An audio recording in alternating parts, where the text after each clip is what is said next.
You're listening to The Sizzle on Iron Skillet Radio and Iron Skillet Television. You know what it is. You know who it is. It's The Sizzle here on Iron Skillet Radio, Iron Skillet Television. We are the talk of the 219. We are the hottest talk in the 219. So, Jay, let me ask you, how are you feeling today? Man, I'm good to go, man. It's, I don't know which weather to get ready for, man. I'm like, I go outside, 1 minute it's raining, 1 minute it's sun out, 1 minute it's warm, 1 minute it's cold. I don't know what to put on, man. I got flip-flops on one foot, and I got snow boots on the other. You know what I'm saying? Yeah, it's a mental volley back and forth to figure out what you're going to do when you walk outside. Are you going to be cold? You're going to be warm? How's it going to work? I don't know. Sometimes my nose is running. Now my nose is stopped up. I don't know. It's just one of those things. You got hay fever. You got another fever. What kind of... It's like everything's happening all at once. Yeah, it's weird. It's weird out. It's one of those weird things. But, you know, one of the things we've talked about before on the show, and we continue to talk about, is mental health and the ability for those who need help to get help. In light of a situation that happened in Rock Hill, South Carolina, a former football player, Phillip Adams, is accused of murdering 5 people, which would include 2 children, and then ultimately him committing suicide in the process. Jay, when we talk about mental health for not just players, but for general society, but let's look at players. We're talking about a player who possibly could be suffering from CTE. Yeah. I'm not saying this is alleged. We're not breaking news that we know. But we're saying there's a possibility there could be a problem there. One of my issues is we're having a situation in society where people are not mentally healthy. We're in a society where it's not a lot of mental health. And I guess, Jay, let's just start the conversation there when it comes to mental health and how people are feeling about their health, and where do we stand as far as a community, as far as a world in mental health? Well, mental health still has a stigma attached to it. You look at 1/3 of all college students have some form of mental situations going on in the course of their college life. It could be depression, it could be anxiety, a number of different things. And about 1/3 of them actually go out and seek help. But on the converse, you see many college-age athletes who have similar problems, and only about 10% of them actually go out and seek help.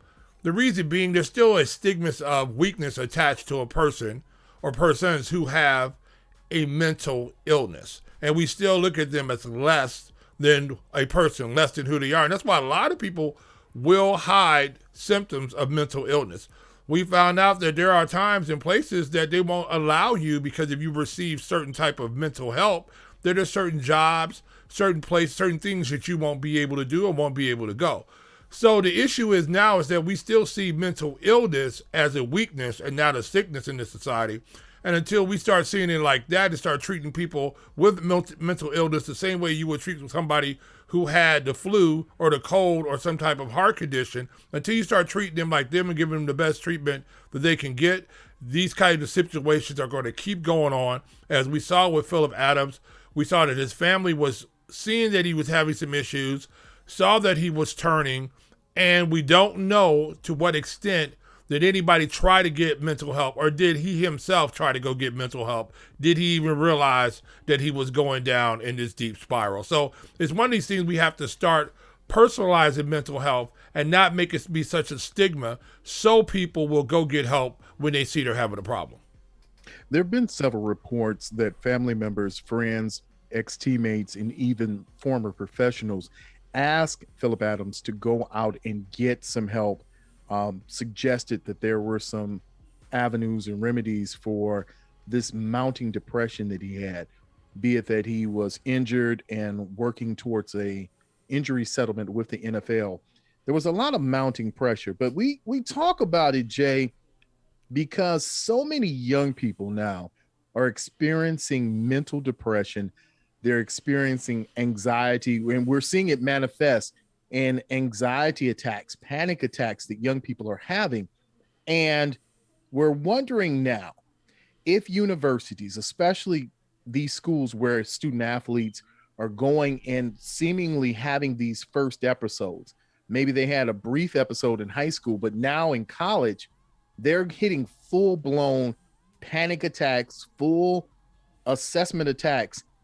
Are universities doing enough when it comes to sports psychology and sports psychologists and therapists to go in and help these athletes who are saying something's wrong? I don't know what, but I feel something's wrong. Well, I think they're putting in some efforts now because you see people like Michael Phelps coming out, the great Olympic athlete. You see Kevin Love coming out saying that he had some situations going on that he needed to be dealt with. So now the stigma is starting to not so much go away, but start to diminish a little bit. But no, they are not putting enough money and enough resources available for these athletes because this is a non-revenue producing situation for athletic sports. If they don't have to do it, they won't do it. The only reason why you start to see these universities start to ramp up their mental health now is because now it's in the news. Now you're starting to see a lot of things going on with CTE and these situations, and they're concerned about really the bottom line, and that is getting sued because they didn't provide the national help that a person might need if they did come to them and saying they were having issues. This is one of the reasons why we see these departments starting to develop. Now, am I saying that the universities don't care about the students? No, I'm not saying that. But we do have to understand that universities are a business. They are big business, and they use sports to draw in their alumni and boosters to continue to donate to these schools and to pay these high professor salaries, these tenured professor salaries that they have going on. You have professors who've been teaching the same course for 25 years, haven't changed it, and they're still getting tenure and they're still getting paid and they're still getting more money. More buildings are being put onto their university and the tuition's going up even higher. So we have to look at the situation that, yes, they are trying to help these college athletes because it's to their benefit. If they didn't need to help these college athletes, I'm thinking they probably wouldn't be putting so much forth going forward as we see now, because we saw 15 to 20 years ago, people had CTE. People had CTE 30 and 40 years ago, and we didn't see that big mental health movement back then, and they knew it. Yeah, this is something that it's evolving. Now, I will say there are professors like Dr. Cornel West who will dispute the claim that the money's going to professors, even tenured professors. But wouldn't it make sense if you're a university to make sure that your commodity, be it that your biggest commodity as a money-making or generating outside of tuition would be monies that you bring in through the football team or the basketball team? Wouldn't it make sense then to have some type of sociological plan for where you have mental health plans for those players who are saying, hey, I'm suffering and something's going wrong and I can't seem to get things right. I can't get right in class. I can't get right on the court or on the field.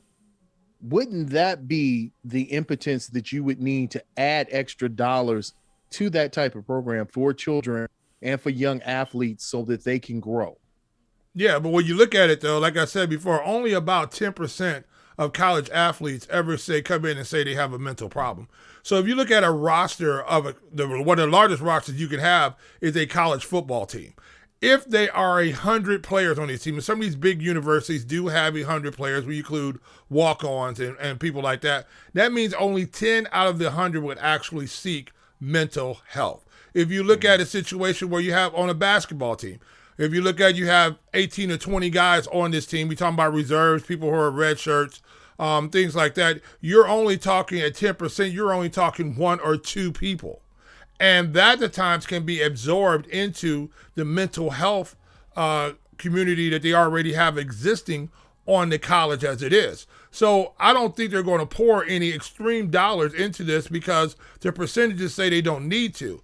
I think what you're seeing right now when they're starting to direct health toward athletes in school is because now it's on the news. Now we're starting to see guys like Phillip Adams who are having situations, who've been concussed in the pros, and all of a sudden now they're not acting out is the wrong word, but they're having these episodes, and this episode just became tragic. But you have another number of guys. We've had NBA players who went out and became homeless, and they literally had to go find them on the streets because of their mental condition. So I think because of this stigma against mental illness, you see a lot of people fall to the wayside. And then the other situation is, on any athlete, we're looking for a guy to be clutch. We're looking for a guy that we can depend on. Is this a situation that you find out if a college coach finds out that one of his players has really anxiety problems, is he going to play that guy down in crunch time? Because that's something that could trickle down. You never know. College coaches are there to win basketball, football, baseball games. That's what they're there to do. Their money is based upon them winning these games. And they're going to put the best players out there. And if you have guys who are even, but they find out that one guy is going to have mental illness evaluations, or that he has anxiety or performance issues, maybe the other guy gets a tip of the hat before the other guy does. And that's what stops a lot of guys from going in and getting mental help. Yeah, that's a good, as a point, you're thinking about athletes who have, and we can think Dave Durrison, Junior Seau. You think about these players who suffered in silence for so long, and that at some point it just boiled over and now there's a problem. But I think one of the best examples currently is Demar Derozan, who has said consistently, there have been mental health issues that I've experienced from a young man and now into adulthood. As a professional, I'm having problems, and it can affect how I play. It can affect how I walk and how I move. And while we're here, man, let me give a big shout out to, and our prayers go out to the family of Earl Simmons, known as DMX. Again, mental health issues, wherein now you see the usage, drug usage. And we don't like to think about drug usage as a part of the mental health umbrella. Like, oh, well, he's a wino, he's a crackhead, he's not using that, for something. But some of these people actually have mental and emotional issues that have led them down this path of drug usage that ultimately leads to their demise. So, Jay, when we talk about mental health and mental wellness, you and I know we have sons who are athletes. It's a trying thing. It's a hard thing for these young people. And I'm not going to tell you that I can sit here and give you chapter and verse of everything they go through. I don't know what would have happened had we been young people with Instagram and without doubt. And all of the other social media platforms. I don't know what kind of tomfoolery we would have gotten into. But I know it would have been a lot of time, and it would have been a lot of foolery.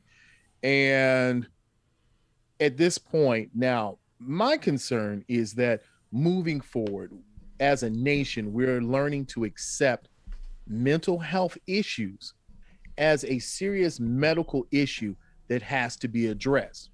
Some don't think that, but I will turn it over to you. What's your say, Jay? I don't think it's really accepted, to tell you the truth. I think it's just in the news. I think a lot of people look at mental health issues as a weakness. And when you see somebody that has a mental health situation, you want to know, what is it? Is it just, are we just a little depressed? Or what's the situation going on? We're looking at the range of mental situations that are going on. So the stigma still lies on mental health. And a lot of times it's seen, especially with our young athletes, our young men, when you have a guy who's 19 to 20 years old, 22 years old, really near the peak of his athletic performance in college, and he has all this pressure applied to him to play at a high level on a sporting program that is there to win, these things are going to cause a lot of anxiety and a lot of problems. And you have guys sometimes who don't have the correct support system around them, or as children, as men, and I'll just talk about the men's side. I don't understand. I don't have the wherewithal here to sit here and tell you how women handle their stress, because I've never had to deal with it that way. But men are taught not to show their emotions, especially as you're a young kid. Hey, there's no crying in baseball. We heard Tom Hanks say that in a league of their own, and we'll use that phrase around the deal. There's no crying in tiddlywinks. There's no crying in chess, because it shows, because we go that it shows weakness. And so the thing about it is that as from a young age, a kid comes up to you playing football, and he gets his hand caught between two helmets or something like that, and he comes over there crying to you, and he's 8 years old. First thing you tell him, hey, toughen that up. Let's go. You know what? You ain't dead. Get out there and go play. That's exactly what you tell him to go do. And in his mind, he says, for me to be a man, I can't show my weakness. I can't show that I'm hurt. I'm going to go out here. And now hurt can also be a mental illness, and they're not going to show it. And that's the reason why you see things like maybe even with Deshaun Watson, other players like that, that all of a sudden these things that are hidden come to fruition when they start boiling over, and we don't have somebody who can really keep their finger on the lid to keep them keep them encapsulated. So I think too, the other side of this too, right quick, let me a sidebar. I think because of social media that we hear a lot more about people and their mental illness and their situations right now. This used to be an object and a subject that news reporters would not report on. There would have been a time that this would have been happening with Deshaun Watson, and you wouldn't have heard about it.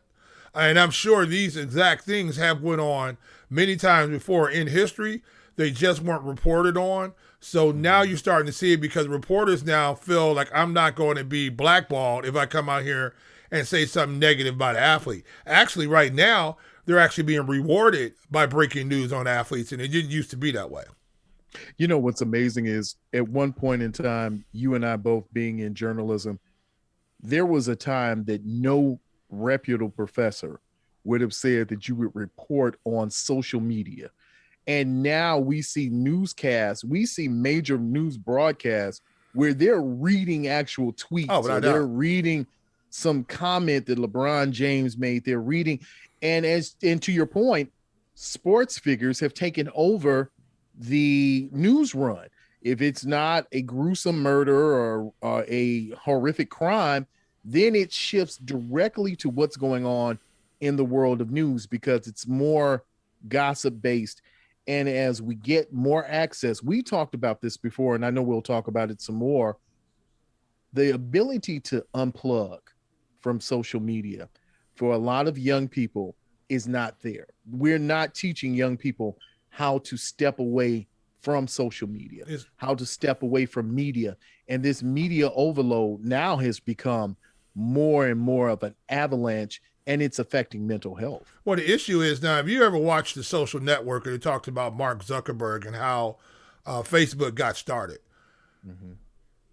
the mental health aspect of you being trapped by your phone is designed into the code. They have designed these apps to draw you in. And so it's you against thousands of people who develop these apps to get the reaction from you the way that they want to get. That like button is designed that way for you to get, for a result, for some type of action to happen from you. That little boop sound, and that little sound that you hear when you push the button, they've went through thousands upon thousands of sounds to get that exact one. That sound has been tweeted, equalized, compressed, exactly correct. And so they have done this to draw you in and get you addicted to these devices. That's why you can't go to the bathroom. Most of you all cannot go to the bathroom without your phone. Right. Well, the sad part is we don't want you to go to the bathroom without your phone if you're listening to the Sizzle, because you need to hear the content. So it's a double-edged sword here. We're telling you to disconnect, but just don't disconnect from the Sizzle. That's what we're saying, because this is where you'll get your mental health wellness. Yeah, and then too, on that, people have to realize, though, that there's more to your life than what's on your phone. There's a whole entire life out there. And so if you can actually put your phone down and put it back to what it should be a tool that you don't, when the phone rings, you don't have to answer it. When a comment comes up, you don't have to respond to it. You don't have to. Matter of fact, you could actually turn your phone off if you want to.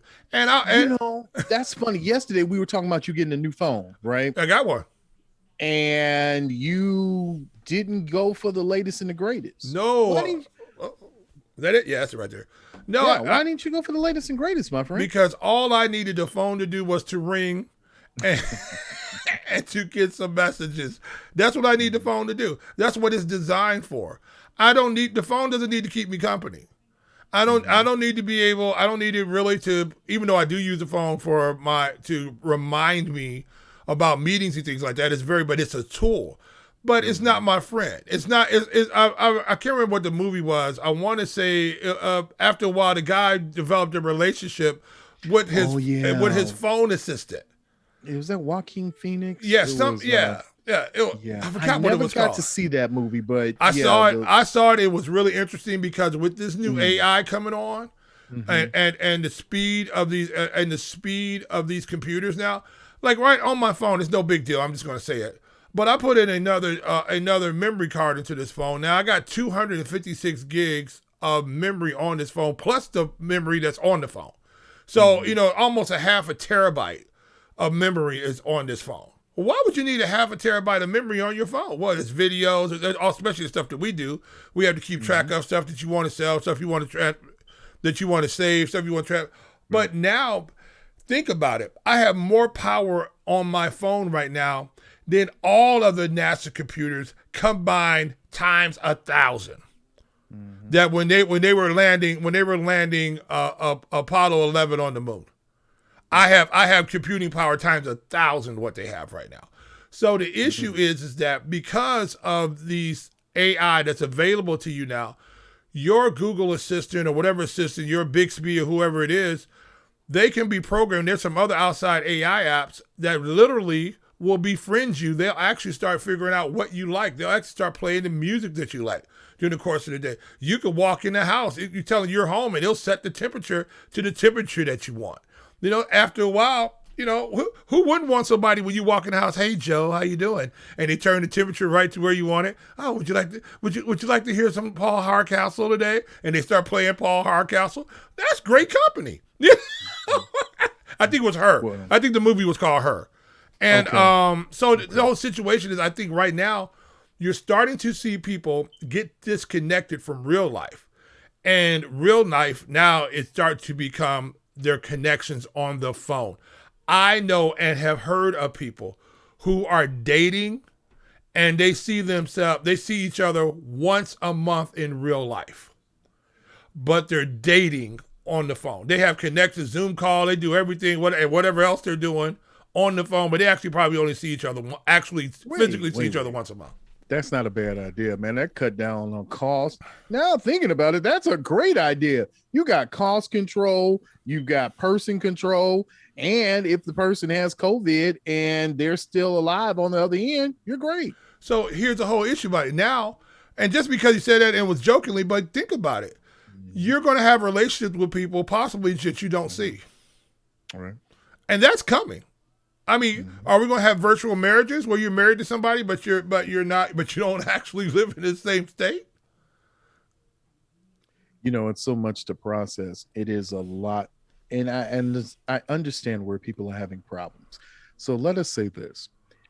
If you're having trouble dealing and coping with some of the things that are happening in your world or around your world, and things that you're intaking and things that are being inputted into you, if you're having issues, you can get help. There is help available for you.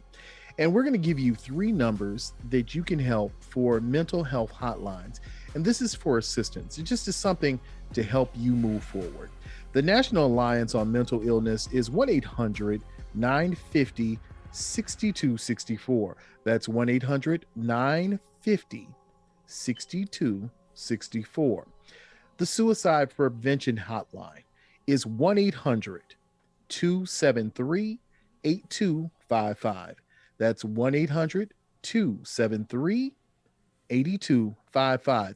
And if you need some more help and you need someone to speak to who you are as a person, the Association of Black Psychologists, their number is 1-301-449-3082. That's 1-301-449-3082. If you need help, please feel free to use any resource available. If, as Jay just said, if there's someone who can help you, if you have an AI program and you tell that AI program, I'm not feeling well, I need help, and it gives you an algorithm of some number or some place to call, feel free to go out and call those people. Yeah, and definitely, let me put this one little caveat before we close. If you have a friend that's having an issue, call them. And if you think they're having a serious issue, call a professional for them. You say, well, I'm getting all up in their business. But you rather lose a friendship than your friend lose their life. And so you want to do what you can to help, because sometimes when people are dealing with mental illness, they are so ashamed that they'll pull away from you so that you won't find out that they weren't the person that they've been projecting to you all this period of time. Because a lot of times you're not actually dealing with the actual person. You're dealing with the representative of that person. That's who they want you to see. So the thing about it is, if you love somebody, help them through it. Notify them, say, hey man, I'll go with you. I'll take you. I made an appointment. You might have to do it 2 or 3 or 4 times. Some stuff's not right here. They might get mad at you about it, whatever the situation is. But we are supposed to be friends in the sunshine and in the dark times also. Yes, and so our prayers and condolences again go out to the Adams, Lau, and Simmons family during this time, and to anyone who has lost someone, our prayers and condolences to you, that you are strengthened to keep going, to keep working, and to know that it gets better. So with that said, always remember that we are the Sizzle, the hottest talk in the 219. We are the only talk you need in the 219, and you can always find us by just looking for the word #IronSkilletSports. We're on any media platform that you need to be on or that you're already on. So feel free to always like, subscribe, and share. And with that said, he's Jay Sizzle, I'm G Sizzle, and we will see you on the other side.